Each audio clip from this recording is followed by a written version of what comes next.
रसूल अल्लाह उन्ना लिबासुल लकुम व अंतुम लिबासुल लहुन्ना। तुम्हारी औरतें तुम्हारा लिबास है और तुम उनका लिबास हो। जी जी जी। अपनी औरतों का लिबास हो। मतलब क्या है? कपड़े बना के देने, जी बुर्का पहना के रखना है। तवज्जो करना मेरी बात जी पर। जी। अंदाज़े बयां मेरा बहुत शौक नहीं है, शायद कि उतर जाए तेरे दिल में मेरी बात। बेशक। आज समाज में सबसे ज्यादा तलाकों के रपड़े हैं, तलाक के झगड़े। हमें मालूम है भाई, फोन आते हैं, कोई कहता हजरत दामाद बुला के नहीं लेके जा रहा है, कोई तावीज दे दो। कोई कहता 2 साल से बेटी घर पे बैठी है, कोई कहता है घर पे आने नहीं दे रहे हैं, बरसों हो गए बेटी का चेहरा नहीं देखा। ये हमारा समाज है। मेहरबानी करो, कुरान फरमाता हुन्ना लिबासुल लकुम व अंतुम लिबासुल लहुन्ना। तुम अपनी औरतों का लिबास हो, तुम्हारी औरतें तुम्हारा लिबास है। इसका मतलब समझिए, घर में जरा सी अनबन हुई, जरा सी अनबन हुई, लड़का घर से निकला, 4 दोस्तों को पकड़ा और पकड़ के बैठा के कहता यार मैं अपनी बीवी से तंग आ गया। बेशक बेशक। घर से निकल के कहता अपने यारों से, कहता यार मैं बीवी से तंग आ गया हूं। क्यों? कहा बस बता नहीं सकता, बहुत परेशान हूं। ये मालूम है किससे कहता जाकर के?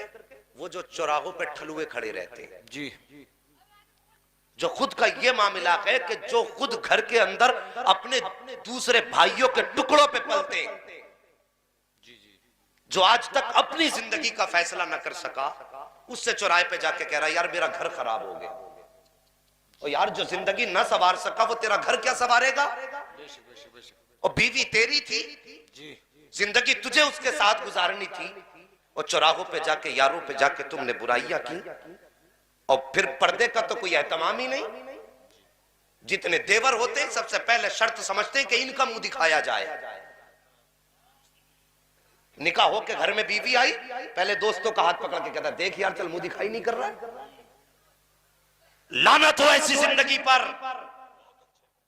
बीवी तेरी थी, तमाशा तूने बनाया, और डायरेक्ट इनडायरेक्ट सारा मामला तूने जाके चौराहे पे कहा मेरी बीवी से जिंदगी में कोई बन नहीं पा रही है, लाके समझा दे। वो आया घर में आके कहता है भाभी भैया ने शिकायत की है, जरा ऐसा न करो जिससे भैया को तकलीफ हो। खुदा की कसम जैसी बीवी ये बात सुनती है उसका कलेजा टुकड़े टुकड़े होने लगता है। वो सोचती है मैंने बाप छोड़ा इसके लिए, मैंने भाइयों को छोड़ा इसके लिए, मैंने बहनों को छोड़ा इसके लिए, जिन गलियों में पली थी वो गलियां छोड़ी इसके लिए। यार अगर अपने दरवाजे पे 4 दिन जानवर पाल लो, उसको हाथ से चारा खिलाओ तो जानवर से प्यार हो जाया करता है। फिर बाप तो बेटी को 18 साल तक सीने से लगा के पालता है। अगर पालने के बाद तुम कुर्बानी के लिए जानवर को लेकर के जाओ तो मालिक कहता है साहब मेरे सामने ज़िबा मत करना, इसको मैंने 1 साल तक अपने खूंटे से रख के पाला है। अगर किसी जानवर को काटा जाता है तो पालने वाला आंखें बंद कर लेता है। यार जिस बेटी को बाप ने 18 साल सीने से लगा के पाला, जब तू उसको अपने घर के अंदर लेकर के आया है तो सोच कितना बड़ा पत्थर बेटी ने सर पे रखा होगा, सीने पे रखा होगा। बाप के रिश्ते तोड़े तेरे लिए, भाई का रिश्ता छोड़ा तेरे लिए, सहेलियां छोड़ी तेरे लिए, अपने रिश्तेदार छोड़े तेरे लिए, सब कुछ छोड़कर तेरे दरवाजे पे आई है, सब कुछ तुझे अपना माना है, और सारे रिश्ते आकर के तेरे दामन से वाबस्ता इसलिए कर लिए कि वो जानती है कि अब जिंदगी गुजरेगी तो तेरे दामन में गुजरेगी, अगर बहारें आएंगी तो तेरे आंगन में आएगी। और यार जरा सी खता क्या हो गई, तूने उस बीवी के चौराहों पे निकलने के बाद उसकी मुखालिफत शुरू कर दी। तूने इतना तक नहीं जाना कि जिस मुखालिफत की खबर मेरी बीवी के कानों तक पहुंचेगी तो उसके जिगर पे क्या गुजरेगी। यार मेहरबानी करो, बीवियों की रुसवाई चौराहों पे ना किया करो, अपने घरों की इज्जत को चौराहों पे नीलाम ना किया करो। घर ऐसे नहीं चला करते। तुझे बता दूं घर कैसे चला करते हैं। अल्लाह अकबर, मेरे नबी करीम सल्लल्लाहु तआला अलैहि वसल्लम की जिंदगी देखो। अल्लाह अकबर, तुम कितने भी शान वाले हो जाओ, मुस्तफा से बड़े शान वाले नहीं हो सकते हो। तुम जितनी भी अजमत वाले हो जाओ, मेरे नबी से बड़ी अजमत तुम्हारी नहीं हो सकती है। आओ बीवियों से रिश्ते कैसे निभाए जाते हैं, अपने नबी की सीरत उठा के देखो प्यारे। किसी की बेटी पर तमाचा चला देना आसान है, किसी की बेटी को लाठी डंडों से मारना आसान है, उसे कान पकड़ के घर से निकालना आसान है। ये बात तब पता चलेगी जिस दिन कोई तेरा दामाद तेरी बेटी का कान पकड़ के घर से निकालेगा, तेरी बेटी को लाठी डंडों से मारा जाएगा, तब तुझे पता चलेगा बेटी का दर्द क्या हुआ करता है। अगर तुम कयामत में मुस्तफा को मुंह दिखाना चाहते हो तो मेहरबानी करो, अपनी बीवियों के साथ अच्छा बर्ताव करो। आज एक मैसेज मेरे मोबाइल पर आया, एक खातून ने लिखा था कि मेरे शोहर जो है मुझसे कहते तू मेरे पैर की जूती है, पैर की जूती बन के रहेगी, मैं अपनी माँ को नहीं छोड़ सकता हूँ, मेरी माँ के कदमों के नीचे जन्नत है, बता तेरे पास क्या मिलेगा। तो मैं कहता हूँ जाहिलो गवारो जो ऐसी सोच रखा करते हो, आओ नबी का फरमान सुनो, मदीने वाले बिस्तरे मर्ज पे आराम फरमा है, अल्लाह अकबर, मौत की कुर्बतों का वक्त है, करवटें बदल लगे हैं। उस वक्त मेरे नबी ने फरमाया था, ए दुनिया वालों सुन लो, मेरे सहाबा सुन लो, मेरा दुनिया से जाने का वक्त आ गया है। लेकिन बताना चाहता हूँ जब खुदा की बारगाह में आओ तो याद रखना अपने ऊपर ना तो बीवी का हक लेकर के आना, ना गुलाम का हक लेकर के आना। इबादत के बाद अगर सबसे पहला सवाल कयामत में होगा तो तुमसे तुम्हारी बीवी के बारे में पूछा जाएगा। रब फरमाएगा बता जिसने तेरे नाम रातें कर दी तूने उसके साथ जिंदगी कैसे गुजारी, जिसने अपने दिनों रात तेरे नाम पे कुर्बान कर दिए तुमने उसके साथ जिंदगी कैसे गुजारी। अगर सुनो आखिरत की भलाई चाहते हो तो अहद कर लो, बीवियों के हक खा के ना जाओ, हक दे के जाओ। इधर बीवी मुस्कुराएगी, उधर मदीने वाला मुस्तफा मुस्कुराए। क्या बात है, नारे तकबीर, नारे रिसालत, मसलके आला हजरत, फैजाने हुजूर ताजु शरिया, हम सबकी बख्शिश का जरिया। यार मेहरबानी करो, आए दिन तलाक के मसले हद हो गए, सर में दर्द हो गया। बनती नहीं बीवी से, शर्म नहीं आती। जी जी जी। और चौराहे पे खड़े होकर के मुंह चला दिया। और जब ये बात बीवी के कान तक पहुंचती तुम्हें क्या लगता है वो तुम्हारे लिए पानी लेके खड़ी होगी। घरों के हालात बेहतर करो। फरमाया गया जिन घरों के अंदर बीवियां अच्छी होती हैं वो घर दुनिया में जन्नत हुआ करते हैं। बेशक बेशक। कैसे होते हैं? जन्नत जन्नत हुआ करते हैं। वो मत बोलो जो बीवी से डरा करते हो। हाँ, परवाह नहीं है। जिस घर में बीवी अच्छी होती है वो घर कैसे होते हैं? जन्नत। घरों के हालात बेहतर करो, मेहरबानी करो, बीवियों के साथ अच्छा बर्ताव। मेरे नबी की जिंदगी देखो। अल्लाह अकबर। बता दूं खैरियत है? जी जी जी। अभी आपको बरेली वाले मुफ्ती साहब की भी बातें सुननी है। जी जी। हाँ, ये मत सोचना आज तो पता नहीं कितने खतीब बैठा के रख दिए। जी जी जी। हाँ, बस तवज्जो कीजिए, मेरे नबी की जिंदगी देखिए प्यारे, आका करीम की जिंदगी देखो, हमारे घरों के हालात। एक दिन ना मेरे नबी हजरत आयशा सिद्दीका रज़ी अल्लाह तआला अन्हा बात चलने लगी। बात ही बात में और इस रिवायत को बयान किया गया, मेरे नबी बिस्तर पे लेटे हुए थे। कहाँ लेटे हुए थे? बिस्तर पे आराम फरमा रहे। हजरत आयशा सिद्दीका का बयान है, फरमाती मैं घर के अंदर बैठी थी, अचानक ना दरवाजे पे दस्तक हुई, दरवाजा बजा। फरमाती मैं गई, दरवाजा खोला, जैसे दरवाजा खोला ना एक बूढ़ी औरत आई और यूं आंखों पे हाथ उसका आके कहने लगी आयशा तेरा घर वाला नजर नहीं आ रहा है। फरमाती जैसी उस खातून ने इतना कहा ना आयशा तेरा घर वाला नजर नहीं आ रहा है, फरमाती नबी बिस्तर पे आराम फरमा रहे थे, वो आवाज मेरे नबी के कानों तक पहुंची और फरमाती फौरन सरकार बिस्तर से उठे और अपने कपड़े संभाले बाहर आ गए। जैसी उस औरत को देखा मेरे नबी ने हाथ पकड़ा, बैठाया, बैठाने के बाद फरमाया आयशा घर में कुछ है? फरमाती घर में कुछ खजूरें थी मैंने पेश कर दी। फिर नबी ने फरमाया और कुछ है? फरमाया दूध था वो भी मैंने दे दिया। बेशक। फिर फरमाया और भी कुछ है? मैंने कहा हुजूर कुछ पैसे रखे हुए हैं। फरमाया वो भी ले आओ। फिर आका ने फरमाया और कुछ है? हुजूर एक चादर भी है। नई चादर। मेरे नबी ने फरमाया वो भी ले आओ। फरमाती नबी ने सारे सामान लेके उस बूढ़ी औरत के गोद में रख दिया। बेशक बेशक। बहुत तवज्जो से मेरी बात सुनना। उस बूढ़ी औरत की गोद में रख दिया। फरमाती जब वो जाने लगी ना, मेरे नबी प्यार से बात करते जाते, पीछे पीछे चलते जाते। फरमाते खातून गई, नबी गए, बिस्तर पे लेटे और आका करीम ने यूं दोनों हाथ अपनी आंखों पे रखे। फरमाती हजरत आयशा मैं सहन में थी, नबी कमरे के अंदर थे और सरकार जब रोए ना हिचकी भर के, मुझे आका करीम के रोने की आवाज बाहर आ गई। मेरे दिल में ख्याल आया कि वो पता नहीं क्या बात है, लेकिन उस वक्त फरमाती मैं पहले सोच रही थी नबी से पूछूंगी कि ये खातून कौन है जिसके लिए नबी ने इतना सब कुछ दे दिया। अल्लाह अकबर। फरमाती मैं बाहर बैठी थी, नबी के अंदर से रोने की आवाज आई। आयशा सिद्दीका फरमाती मैं बर्दाश्त न कर सकी। फरमाती मैंने छलांग लगाई, नबी के बिस्तर पे पहुंची और फरमाती जब मैंने जाकर नबी के दोनों हाथ चेहरे से हटाए ना, आका करीम का चेहरा पूरा आंसुओं से तर हो चुका था। सरकार बड़े दर्द के साथ रो रहे थे। मैंने जैसे जाके नबी के हाथ उठाए और अपनी गोद में मुस्तफा का सर रखा और रखने के बाद कहा था ए महबूब बता तो सही किस बात ने रुला दिया है, बता तो सही रोने की वजह क्या है। अल्लाह अकबर। आयशा सिद्दीका फरमाती है मेरे नबी फरमाते हैं आयशा तुम भी पूछना चाहती थी ना ये खातून कौन है। अल्लाह अकबर। आप फरमाती मैं चुप हो गई हूँ। उसके बाद आका फरमाते हैं आयशा ये जो बूढ़ी आई थी ये कोई और औरत न थी बल्कि ये मेरी खदीजतुल कुबरा की सहेली थी। आज मैंने इसको देखा है तो मुझे खदीजा की याद आ गई है। आज जब ये वापस गई है तो मुझे खदीजा की याद ने रुला दिया है। अल्लाह अकबर। इतना हजरत आयशा सिद्दीका सुनती है, कहती आका आज भी आपको अपनी बीवी की याद आती है। मेरे नबी ने फरमाया था हाँ आयशा क्यों याद ना आए, मुझे आज भी खदीजा का वो दिन याद है कि तुम मेरे निकाह में तब आई हो जब इस्लाम फल फूल गया था। तुमने मेरे चौखट का तब कदम रखा है जब हर नेमत हमारे दरवाजे पे आके खड़ी हो गई थी, लेकिन खदीजा वो है इसने उस वक्त मेरे लिए दरवाजा खोला था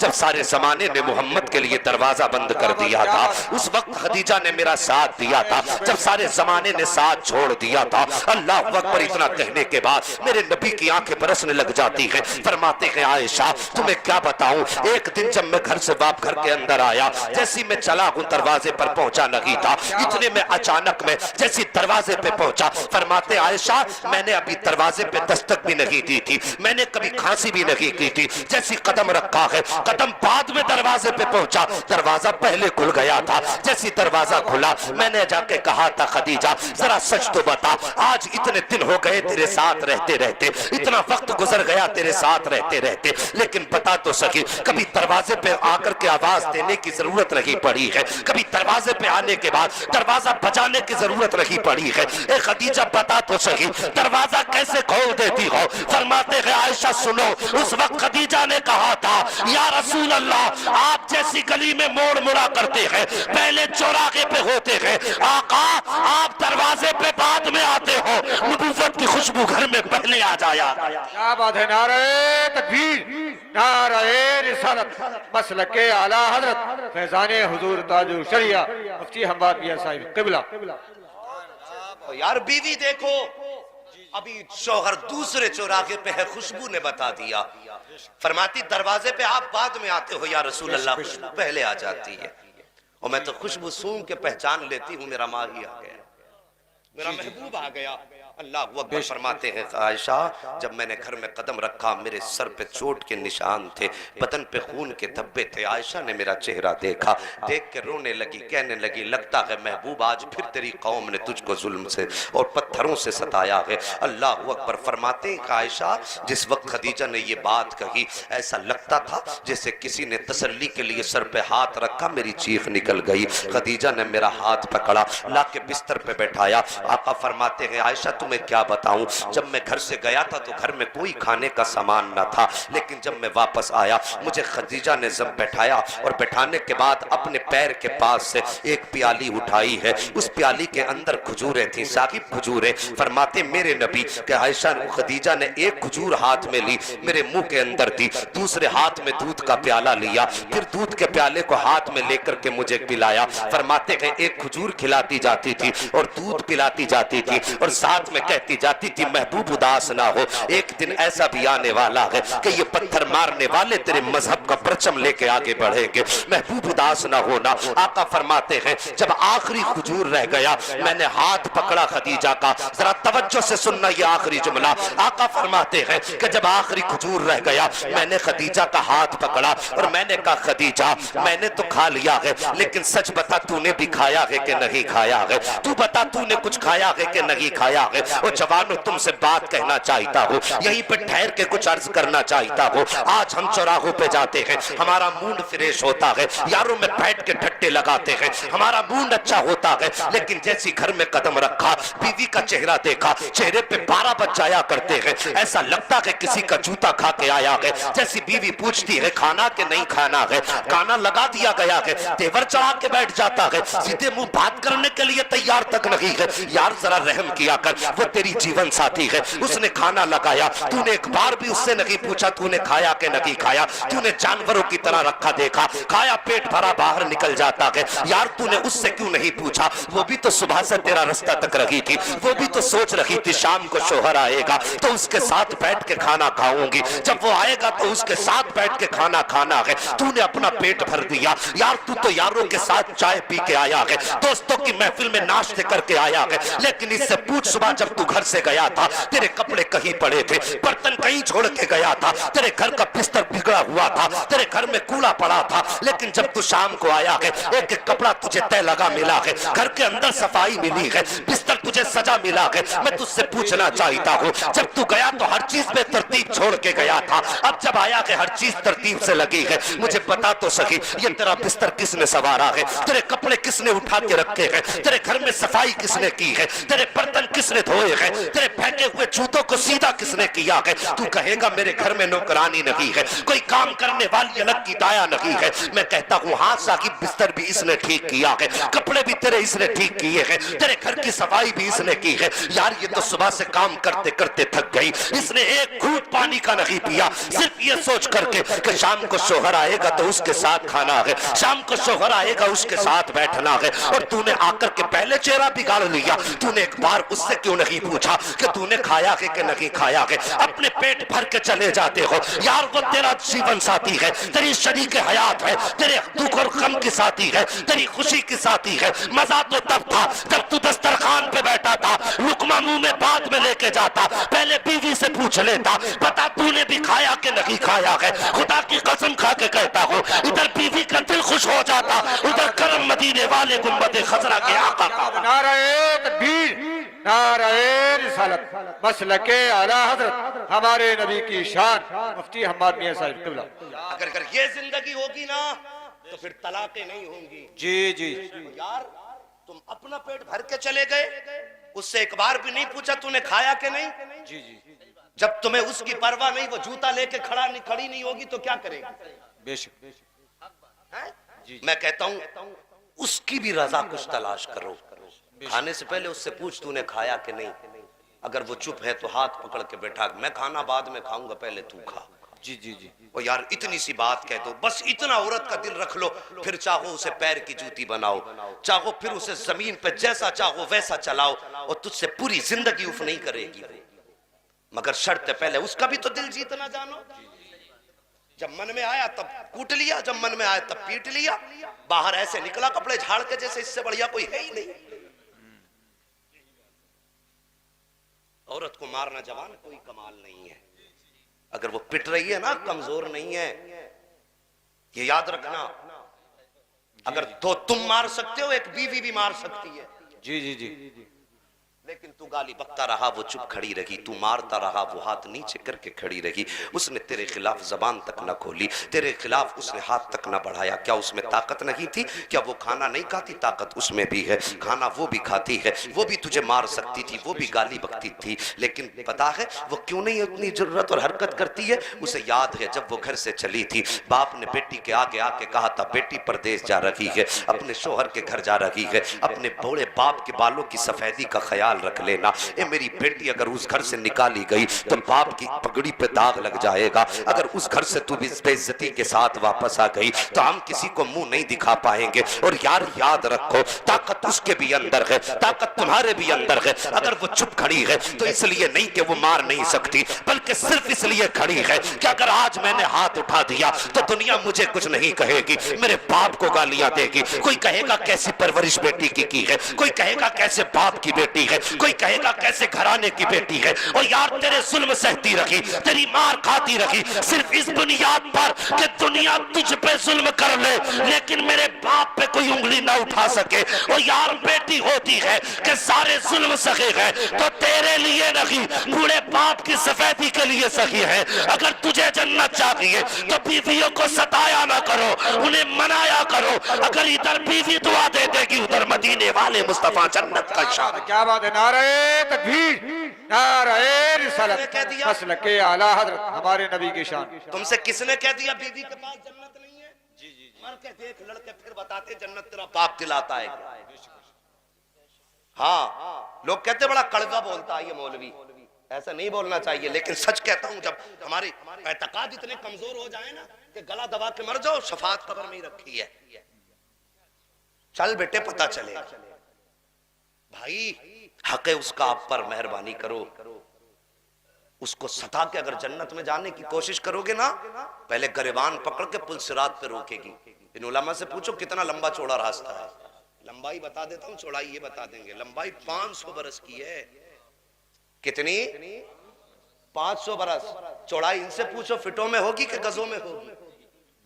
सब जानते, बाल से ज्यादा बारीक, तलवार से ज्यादा तेज। फरमाया गया अगर हक है ना किसी का, वो बंदा उस पर वैसे ही डर लग रहा होगा यार, नीचे दोज़ख, और ऊपर वो वैसे ही फिसल के, अमल तो है नहीं जो रपट के चले जाए, वैसे ही डगमगा रहा होगा। वहां के गरिबान पकड़े और ऐसे हिला के कहेगी बता मेरा हक मार के किधर जा रहा है। समझ रहे, मेरा हक मार के जी किधर जा रहा है। यार अपनी बोझ बन जाएंगे, और फिर गरिबान पकड़ के हिला दिया उसने, फिर किधर जाएंगे। मेहरबानी करो, हक अदा करके मरो। तवज्जो है आपकी। मैंने कहा था कभी खाने से पहले इनसे भी पूछ लिया करो जी कि तुमने क्या खाया क्या नहीं। वो एक कमेंट उस पे व्हाट्सएप पे और फेसबुक पे एक साहब कहने लगे जी गलती आयशा की है, गलती आयशा की है, उसे ऐसा नहीं करना चाहिए। मैं कहता हूँ भाई कुछ तो सोच लो, मेहरबानी करो। गलती उसकी जरूर है, लेकिन तुम क्या अंधे हो गए हो? चलो चल के फिर सारे लोग मिलकर आयशा के लिए बद्दुआ करते और आरिफ के गले में हाथ डाले चल करके, उसके गले में हार डाले जाएंगे। यार आज आयशा, उसके बाप से पूछो जिसने बेटी खोई है। जी जी जी, उसके बाप से पूछो जिसने बेटी खोई है, क्या दर्द होता है बेटी के खोने का। कारी साहब क़िबला ने बड़ी अच्छी बातें कही, जब यहाँ से रुखसत होती है तब खानदान रोता है जी, और जिस घर से जवान बेटी की लाश उठी होगी उस घर का आलम क्या रहा होगा। बेशक है। सोचो, मेहरबानी करो जवानों, अगर ऐसे कोई हमारी वजह से मर गया ना तो लोग कहते मौलवी कड़वा बोलता, पता चलेगा जन्नत कितनी मुश्किल से मिलेगी। इतनी भी सस्ती नहीं प्लेट में उठा के खा ली जी। हाँ बहुत मुश्किल है जन्नत का मामला भी। मेहरबानी करो, किसी को सताया ना करो, किसी को रुलाया ना करो, और मेहरबानी करो हक दे के मरो, हक खा के मत मरो जी। हक दे के मरो, हक खा के मत मरो। हमने ये देखा है बेटियां प्रदेश चली जाती है निकाह के बाद, उधर ससुराल वाले बस उन्हें तो फिर नौकरानी मिल गई है, इधर बाप का इंतकाल हो गया, बेटी तो बस तनहा हो गई, ना ससुराल वाले साथ ना मैके वाले साथ। भाइयों ने भी दरवाजे बंद कर दिए बहन के लिए, क्योंकि आती है ना तो भाई भी मुंह टेढ़ा कर लेता है जी। बीवियां उनकी आंखें निकाल के देखती हैं, अब क्या लेने आ गई है, अभी तो भात दिया था। हाँ सब जोड़े बैठी रहती है भाभियां, अभी तो भात दिया था, और ये नहीं देखती खुद कितना खा के बैठी है जी। उसकी एक 500 रुपए के कपड़े फला टाइम पे बनाए थे, 1000 के फला टाइम पे बनाए थे, पूरे साल का एस्टीमेट, ऐसा लगता है पूरा हिसाब मैनेजर यही बैठा है जी। सब जोड़ के बता देगी अभी तो दिया ही था, फिर आ गई। तो यार मेहरबानी करो, उनका भी हक है इस घर में। और मैं बापों से गुजारिश करूंगा मरने से पहले बेटियों को कम से कम एक कमरा दे के चले जाओ जी जी जी। एक कमरा बेटियों को दे के चले जाओ, जबकि उनका हक है जायदाद में, खा के मर जाते। बेटी की जायदाद खाई, हज को चल दिए।